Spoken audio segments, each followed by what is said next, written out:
Okay, how's it going? My name is Amin Lotfi. I'm with the Graduate Students University in Palestine. I'm a PhD student in ESPO, in Environmental Science Policy and Management. I'm sure you all already know the department, but as I'm learning, other departments have no idea what ESPO stands for. And I focus on restoration ecology, food sovereignty, indigenous stewardship. So I'm also Algerian and Egyptian. I'm from New Jersey. So I think a lot about indigeneity and traditional agriculture, especially in the context of like green colonialism. That's kind of where my research is kind of heading. Really thankful to be here. Thanks for asking me to be here. It's really good to meet you. I'd like to know more about you. Maybe we can open it up afterwards. Let's go full screen. That would be helpful. That's great. So yeah, I'm going to talk a bit about Algeria, and it's really interesting because, as Patrick Wolf reminds us, that settler colonialism is a structure, not an event. So there are so many parallels between the Palestinian region and that of Algeria as a result of French colonization. Not just parallels, but these colonizers were in conversation with each other. So we see a lot of these themes emerge across the different places. Another picture is the picture I took when I was in Algeria last. Yeah, that was in Biskra, which is considered the door to the Sahara, and that was an organic date farm. All right, so I'm basing this off of an amazing work called Resurrecting the Granary of Rome from Diana Davis, who's the chair of the geography department at UC Davis. I read her books, I was obsessed with her, and I found out, I work at the Davis Farmers Market, that I've been selling eggs to her family for years, and I'm getting to know her. But she talks about the narrative that the French used as a justification for colonizing Algeria. So when you think of North Africa now, and even the Middle East, there's this stereotype, right? Like we're just talking about making the desert bloom, right? Of this like place without vegetation, a place without any ecology, without a history. This mainstream environmental narrative in North Africa, especially in this case Algeria, is one of deforestation and desertification. And that being the responsibility of the indigenous Algerians, and especially the pastoralists. So there's been a target against the pastoralists. And we see it today in contemporary discourse about the region, right? Of this idea that the nomad, the Bedouin, right, is overgrazing, and the desert is spreading because of those actions. Before French colonization, this narrative, the mainstream narrative of North Africa, was that it looked the way it did. It was an arid landscape because of the decadence of the indigenous people there, as if they weren't cultivating it enough the way the Europeans would cultivate their land. After French rule, we see a shift in that narrative into what we see today, where it blames the indigenous North Africans for destroying the landscape. And they blame it on the Arabs. And this comes out of a mix of sources, but the French were looking at old sources like Ptolemy and Herodotus and others that were saying that Algeria and the North African region in general was producing all of this grain for Rome, and it was forested much more than what the French saw it. And so then what developed was this idea that the French were actually the real heirs to North Africa, and they were going to go restore it back to its original fertility. You see the same thing, the same narrative is being used to weaponize environmental colonization in Palestine right now. I heard an interview with Netanyahu who said, oh, this land was in disrepair before we got here. We're going to go and we're going to restore it. The same idea that a land has fallen into degradation and people are coming to save it.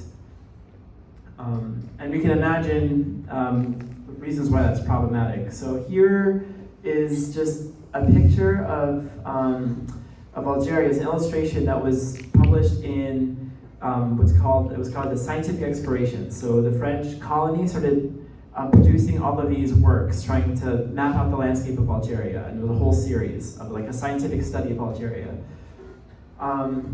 So it really contributed to this environmental Orientalism of North Africa. Again, kind of displaying the aridity of Algeria as a type of anomaly, right, in history, and as a justification for the French to come and to enact its scientific understanding of the world on it.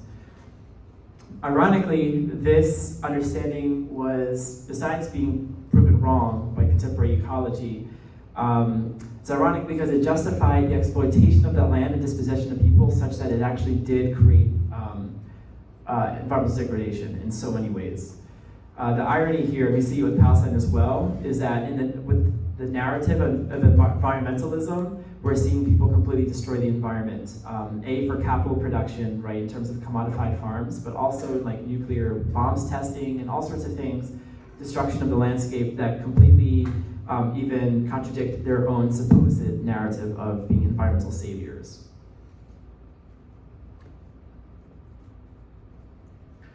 So just using ecology alone to talk about this declensionist narrative of Algeria falling into this kind of degraded state, it's now widely agreed that the general arid nature of the Maghreb, which is Northwest Africa, stabilized around 1000 before Common Era. There's a history of a comparatively treeless landscape compared to that of Europe, which is more temperate, with a dynamic and migrating vegetation, which the indigenous caretakers sustainably managed. We're in California, so we can actually see what these type of semi-arid landscapes actually look like. And so I'm gonna nerd out a little bit about ecology, but in traditional ecology, there's this idea that all landscapes, all ecosystems fall along a certain gradient, from degraded to climax ecosystems, where climax ecosystems are mostly dominated by high tree cover. And then you have different successional stages in between, all the way down to degraded land. Now, ecologists recognize that there are many different types of ecosystems with different stable states, ones that are adapted to disturbances. So you might have this temperate ecosystem, a temperate forest, for example, that gets pretty relatively evenly distributed rain throughout the year, right? And you don't find many like fire disturbances, you don't find really any heavy grazing from animals like deer and things like that. But in landscapes, like let's take California for example, much of it, right? California is a fire-adapted landscape, so the vegetation reflects that. And also the drought regimes. Drought is a normal part of California's ecosystem. So even speaking of average rainfall is kind of misleading because naturally speaking, you have years of abundant rainfall and you normally have years of lower rainfall. This isn't news for indigenous caretakers, right, who were able to engage with the landscape in a very dynamic way. And you find that in the practices of indigenous caretakers, both in Algeria and in California, in terms of being stewards of cycles. So you have stewards of fire cycles, you have stewards of vegetation cycles, and you find an extremely sophisticated knowledge of these landscapes and how to engage with it in a way that doesn't degrade the system. So now, Western science is just catching up. It's only a few hundred years after France colonized Algeria, where they recognize that there are different systems that have different disturbance regimes.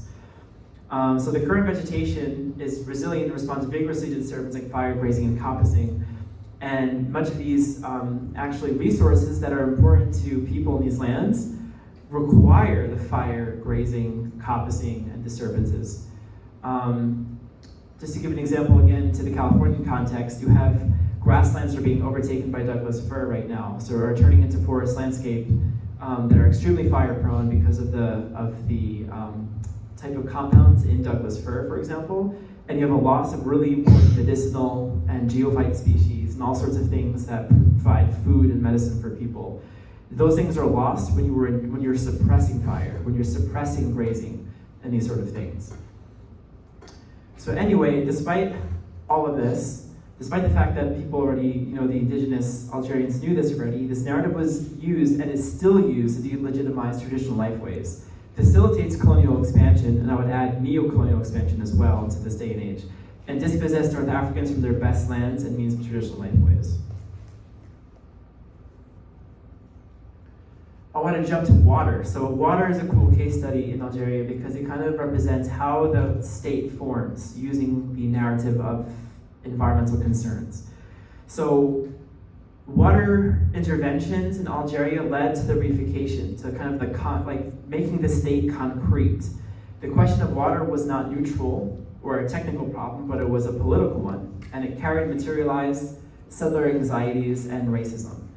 So in Algeria, the idea of a city with easy to access clean water became part of this kind of movement to create civilization in Algeria, to bring civilization to Algeria.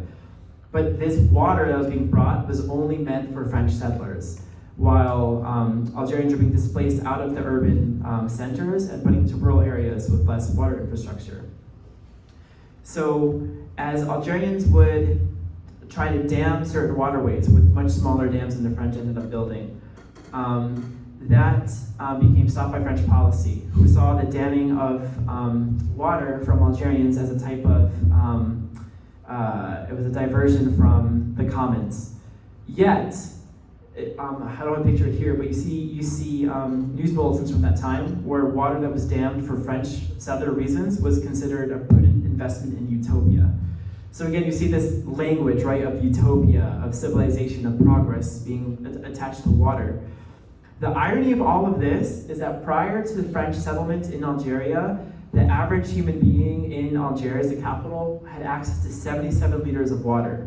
Whereas comparatively, so the number here, in Paris at the same time, their water system only brought about 7.5 liters of water to each person a day.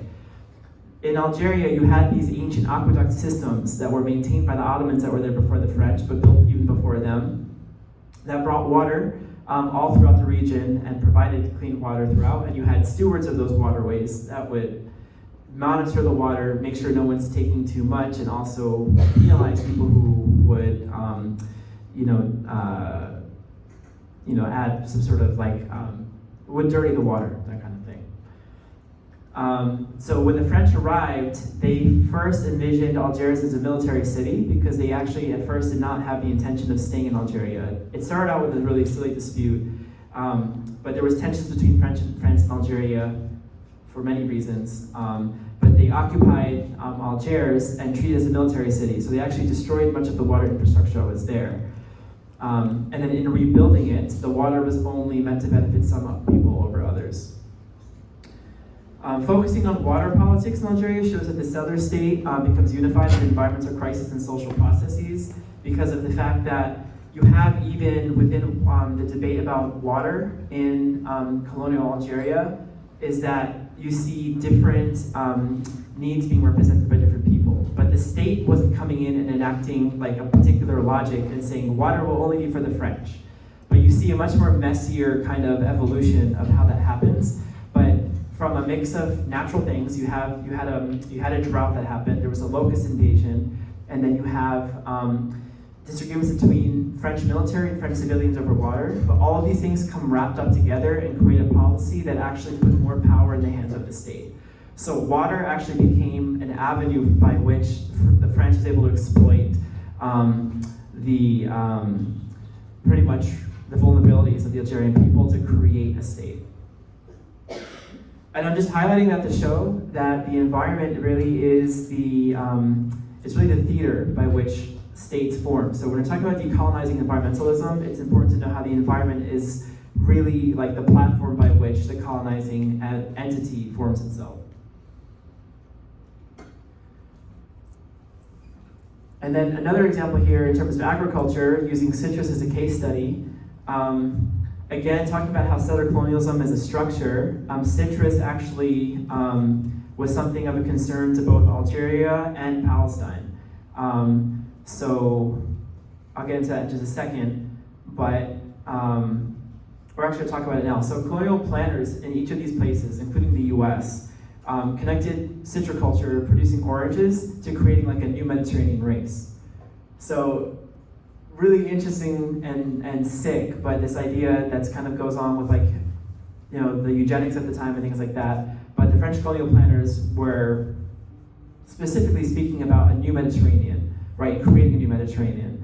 And Algeria was a settler colony, so they tried to naturalize French citizens as indigenous Algerians there while replacing the actual Algerians. And citrus became kind of like the poster child of that movement because citrus was something considered like a high cash crop. It represents really good irrigation and agrotechnology and these sort of things. But the reality of what's actually happening was that there was a new reality of a racialized structure of labor where indigenous people actually ended up working on the new citrus farms. And just to give an example of the scale of the dispossession that happened in France, just between the 1950s, or so in 1830s, citrus farms occupied 420 acres in Algeria. By the 1950s, that figure reached 61,750 acres. So you see actually Israeli and French agronomists looking to post-war citriculture in California to gain agricultural insights. So we're seeing how settler colonialism through agriculture and through the environment is in conversation with itself, reifying itself through its connections globally. And colonial citriculture ended up intensifying racial hierarchies and consolidation of French state power. And this is one of the ads, one of the posters in French Algeria. And you can see, right, this presumably French person looking out, speaking to an Algerian man, it's cool there, looking out to this beautiful fertile field, right? Really trying to justify bringing more French settlers to come into Algeria because of its supposed ability to produce so much, right? So you have this, at one hand, this narrative that Algeria is degraded and desert, but then you have this, on the other hand, it's a site of immense potential to produce capital, to produce food for export for the world. I don't know if y'all knew this, but I didn't know this, but recently I found out that oranges were like a big deal, like in terms of people would get like an orange for a Christmas present. I didn't know that. That was wild. But oranges really like exemplified this idea of like a high cash crop for some time.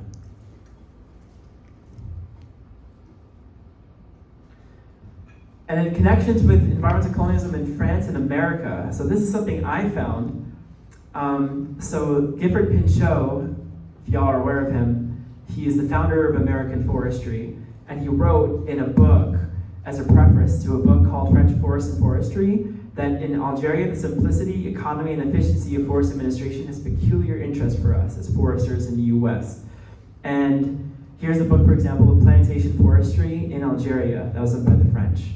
So you can see how environmental colonialism in one place is completely entwined with the colonialism in other places, as the US was encroaching into the western part of the continent, and also the same narrative exists in Palestine as well, but this idea of looking at the forestry science or the agronomy from one place, and then taking it and using it to justify dispossession and creating these new kind of technocratic agronomic types of growing patterns.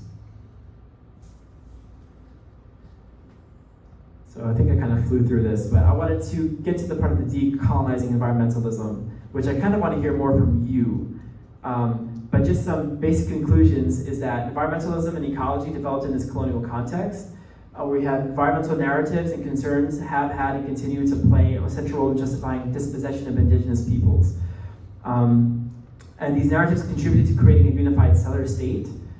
So really, state formation through environmental colonialism, these things are really integrated together. And it leads to material consequences in infrastructure, economic, and social patterns. And this is contemporary, right? So like even in Algeria, post-independence, these colonial ideas of environment still pervade. So despite Algeria's role in the radical non-alignment movements, in the 90s, the Algerian regime sought credit from the World Bank and IMF, which ends up happening with a lot of the post-colonial states. And an example of this kind of land dispossession and environmental degradation is that to attract investors to pay off loans, a special inclusion zone was created around the oil and gas fields in the southern part of Algeria, where certain American companies and European companies have absolute like commercial reign in those areas. So you see, like even today, like these narratives from the FAO and other kind of NGOs trying to protect like the poor Africans from their own hands, from their own degradation, from the pastoralism, from the overgrazing, from the overconsumption. All of these things have a genealogy that go back, in the case of Algeria, all the way back to French colonization started in the 1800s. And this is particularly important because I wanted to also note that the whole discipline of Western ecology really was founded in this colonial context.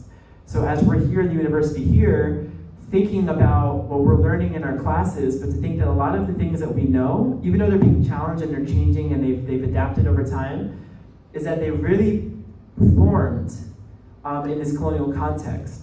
So even though we have ecology that's now saying that, okay, well, we have all these like different alternative stable states, we have different systems, right? Different disturbance adapted ecological systems. We still have this idea, we still have ideas about what good management is. And we even have ideas that I think are very Western of really separating like indigenous forms of ecology and agriculture away from like Western kind of like, what's the word for it? Like pretty much conserving species and those sort of things too, where you have like this kind of dichotomy between engagement with the landscape and that's juxtaposed from staying away from the landscape and keeping it. So for example, the park system in the US, right? This idea that you have these like areas of virgin nature, right? That's untouched by people. And this is like held up to be the example of ecological conservation and these sort of things too. And then completely contrasting that with indigenous stewardship, which happens to be a lot more hands-on. These are legacies of ecology, right? And its colonial context. These things have have history to them. And I mention all that because to me, the first steps in decolonization of environmental studies is knowing really the genealogy of ideas in ecology. And I suppose that all of you being in the university and all of you being somewhat interested at least in the environment and decolonizing the environment, it's like we kind of have this like specific vantage point where we can kind of really engage with these ideas and critique them and really even be in the forefront, right, of really changing it. I have two sides of me. One that says, okay, we should really change things from inside out, and part of me is like much more radical and says we should just get away with all of it and start fresh because who needs these Western institutions to begin with? But the truth is that these Western institutions have serious import around the world, and that these scientific manuals, right, extension, these sort of things, these things are taken very seriously, especially American knowledge, right? Knowledge production from the US is taken very seriously, as we see. So I think it's important that we understand that decolonizing environmentalism starts with at least understanding the colonial roots of ecology and environmentalism, and know that no scientific discipline is completely neutral. There's a really good book called The Anti-Politics Machine, if you haven't read it, and it talks about how social issues, in the world of development at least, are framed as technical problems, and under the purview of experts. So it takes a social issue and wraps it as a type of technical issue that needs to be fixed by technical experts, completely masking the social nature of the problem. And I feel that ecology can be prone to that, where it takes a social issue, something that requires a much deeper understanding, a deep ecological understanding of things, and frames it as a type of just kind of superficial ecological problem. Why is this working? Why is this happening? You know, what are the scientific reasons for why we have soil degradation? Why are the scientific reasons for this? That's kind of my own path through undergrad, where I was like wanting to study agriculture, to do sustainable agriculture, and I was thinking, what are the scientific solutions to these things? Recognizing that these issues that we see with soil degradation, with climate change, with all these other things, have a very particular history and a social history that usually has a lot to do with dispossession of local peoples from their lands, from taking land and food and the environment and subjecting it to a type of commodity export idea, to a type of capitalistic understanding. So, unpacking and historicizing how this environmental discourse has shaped institutions and vice versa, I think is a really important step. And then in terms of steps forward, I wanted to ask you guys kind of like how this has been going in your class and really bring that up, because I think that that's one approach, but there are many ways to do it. And you know, where I've kind of landed is really working directly with communities up front and allowing communities to dictate what's important in terms of like the food sovereignty movement, for example, when it comes to food, right? It's really about communities having the agency to choose and dictate exactly how and in what way food is produced and consumed, as opposed to being told from top down, which is like the food security approach. So as an example like that, what are things that can be done towards decolonizing environmentalism, And yeah, the stakes are really high. Some of these things are not things that will be done, right, like in the academy. And with that lecture on Palestine, for example, we can see that there's a complete blatant disregard for any ethics at all. And I'm a little jaded, you know, in terms of thinking of the academia for some of these things. Not to say that academia isn't important, because these ideas are what circulates, and we need people who are actually critiquing these things at an academic level. But there also has to be things that are much more immediate and much more based with people. So before getting into that little can of worms, I'll just open up to all you guys. But here's some references, but there's also further reading, and I can share this with you if you guys want. But some really incredible work from Diana Davis. Timothy Mitchell talks about the context in Egypt. Andrea Duffy talks about cork in Algeria and how cork exports completely transformed the social and ecological landscape. And then Habib Ayeb in Tunis talks about food insecurity and revolutions in Middle East and North Africa. So if you're interested in this stuff in terms of the MENA context, definitely take a look at these books. But if any questions, I'm happy to take them. Thank you.